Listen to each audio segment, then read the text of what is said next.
Hello friends, જય શ્રી કૃષ્ણ. કેમ છો તમે બધા? મજામાં?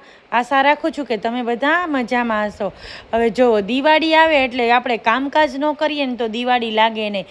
હવે આ કામકાજ આટલું બધું કોણે કાઢ્યું હશે દિવાળીનું? ઘરમાં આપણે રેગ્યુલર સાફ સફાઈ તો કરતા જ હોય.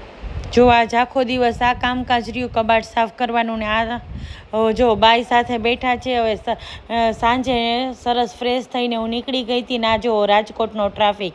હવે મારે આજે ફૂડ ટેસ્ટિંગમાં જવાનું હતું. નાની બહેનના લગ્નનું છે ને ફૂડ ટેસ્ટિંગ હતું, એટલે હું ગુડુને ભૂલી ગયા હતા. અને જો આ છે ને સરસ આ રીતનું ડેકોરેશન કર્યું હતું અને બહુ એટલે બહુ બધી ડીશ હતી.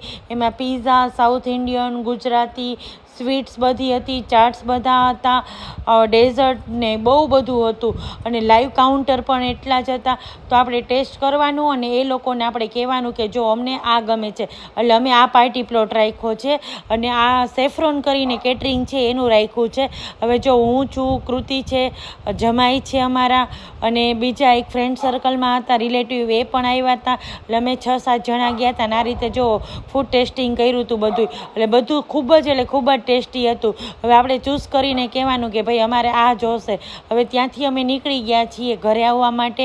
હું ભોલીને ગુડુ, અને પછી અમે ત્યાંથી ગયા છીએ ઘરે આવ્યા હતા. અને ઘરે આવીને ગયા છીએ બાલાજી મંદિરે હનુમાનજી દાદાના દર્શન કર્યા. અને દર શનિવારે અમે બાલાજી જઈએ છીએ. હવે હનુમાનજી મહારાજના દર્શન કર્યા છે ને તમને પણ કરાવું છું. હનુમાન દાદાના દર્શન કરી લ્યો. પછી મેં ઊભા રહીને અહીંયા જો હનુમાન ચાલીસા પણ બોલી લીધા છે. અને હનુમાન ચાલીસા બોલાઈ ગયા પછી હું થોડી વાર બેન્ચે બેઠી છું થાક ખાવા માટે. હવે સરસ મજાનું અહીંયા 5 મિનિટ બેઠી, ઠંડો પવન ખાધો ને ઘરે આવવા નીકળી ગયા છીએ. તો શનિવારનો દિવસ જો કાંઈક